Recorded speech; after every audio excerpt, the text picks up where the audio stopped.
Ang Ebanghelyo ni Luke Kabanata 3.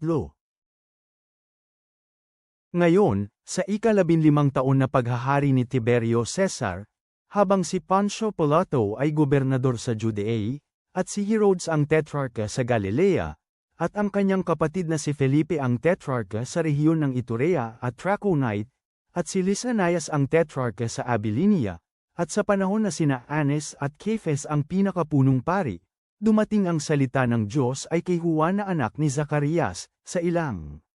Siya ay naglakbay sa buong rehiyon sa palibot ng Ilog Jordan, nangangaral ng bautismo ng pagsisisi para sa kapatawaran ng mga kasalanan. Gaya ito ng nasusulat sa libro ng mga salita ni Propeta Isaias, ang tinig ng isang sumisigaw sa ilang, ihanda ang daraanan ng Panginoon, gawing tuwid ang kanyang landas. Ang bawat lambak ay mapupunan, ang bawat bundok at burol ay gagawing patag, ang mga likong daan ay magiging tuwid, at ang mga daang bako-bako ay gagawing maayos. Ang lahat ng tao ay makikita ang pagliligtas ng Diyos. Kaya sinabi ni Juan sa napakaraming bilang ng tao na dumarating upang magpabautismo sa kanya, "Kayo na mga anak ng mga makamandag na ahas, sino ang nagbabala sa inyo na tumakas sa puot na paparating? Mamunga kayo ng karapat-dapat sa pagsisisi, at huwag ninyong simulan na sabihin sa inyong mga sarili, mayroon tayong Abraham bilang ama natin, dahil sinasabi ko sa inyo na ang Diyos ay may kakayahang lumikha ng mga anak para kay Abraham kahit pa mula sa mga batong ito. Ang palakol ay nailagay na sa ugat ng mga puno. Kaya ang bawat puno na hindi namumunga ng mabuti ay puputulan at itatapon sa apoy." At ang maraming tao ay nagtanong sa kanya, nagsasabi, "Ano ang dapat naming gawin?" Siya ay sumagot at sinabi sa kanila, "Kung ang isang tao ay may 2 tanika, dapat niyang ibigay ang isa sa sinumang wala nito at sinuman ang may pagkain ay ganoon din ang dapat gawin." At may ilang mga maniningil ng buwis ang dumating upang mabautismuhan, at sinabi nila sa kanya, "Guro, ano ang dapat naming gawin?" Sinabi niya sa kanila, "Huwag kayong maningil ng higit sa dapat ninyong sinisingil." May ilang mga kawal rin ang nagtanong sa kanya, nagsasabi, "At paano naman kami? Ano ang dapat naming gawin?" Sinabi niya sa kanila, "Huwag kayong kumuha ng salapi kanino man ng sapilitan, at huwag ninyong paratangan ang sinuman ng hindi totoo. Masiyahan kayo sa inyong mga sahod." Ngayon, habang ang mga tao ay sabik na naghihintay na dumating si Kristo, nagtataka ang bawat isa sa kanilang mga puso kung si Juan mismo ang Kristo.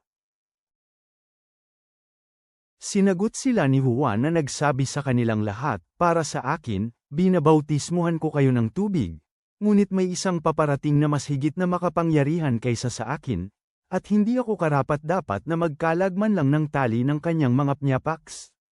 Siya ang magbabautismo sa inyo ng banal na espiritu at ng apoy.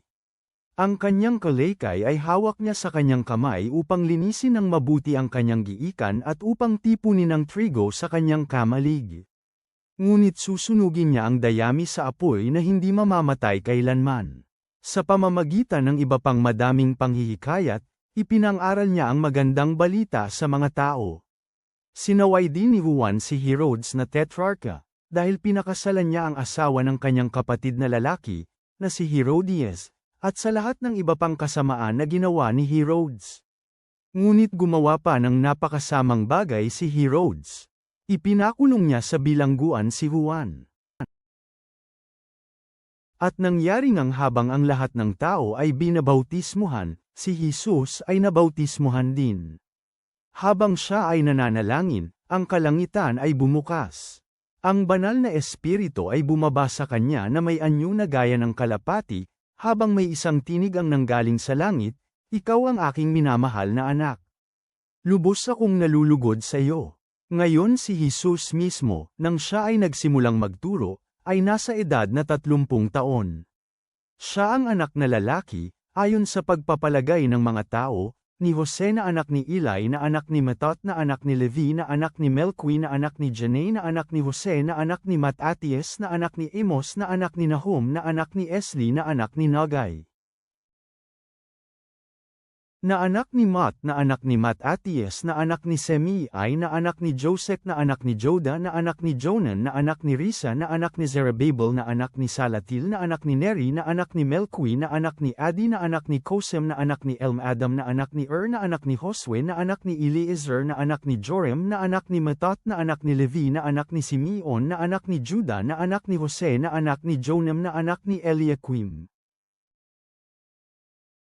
na anak ni Milei, na anak ni Mena, na anak ni Matata, na anak ni Nathan, na anak ni David, na anak ni Jesse, na anak ni Obed, na anak ni Boaz, na anak ni Salmon, na anak ni Naasan, na anak ni Aminadab, na anak ni Admin, na anak ni Arni, na anak ni Esrom, na anak ni Fares, na anak ni Juda, na anak ni Jacob, na anak ni Isaac, na anak ni Abraham, na anak ni Terah, na anak ni Nahor, na anak ni Serug, na anak ni Ru, na anak ni Peleg, na anak ni Eber, na anak ni Sala,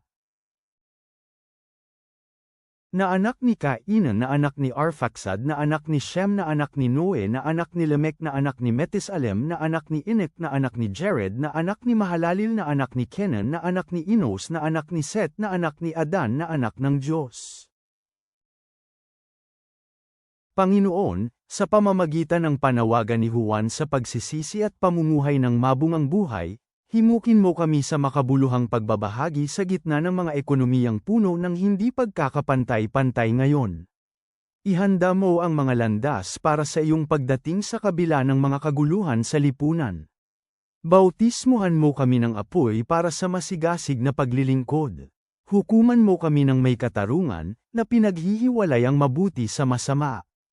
Ang lahat ng kaluwalhatian ay sa iyo, ngayon at magpakailanman. Amen.